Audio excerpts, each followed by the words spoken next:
This is quiz 1.13, example 4. Which figure has reflection symmetry? Which means which figure could you, in at least one spot, fold it over and it match up perfectly. So let's insert a line.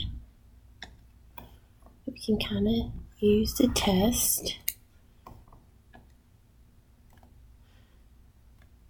And we look here. This one really doesn't because it's not the same on all sides. This one does have reflection symmetry. You could fold it right in half. This one's all different on all the sides, so that's not going to work. And this one doesn't really match up no matter which way you put it. It's not going to fold up perfectly because the sides are not all the same length. So it is this one over here.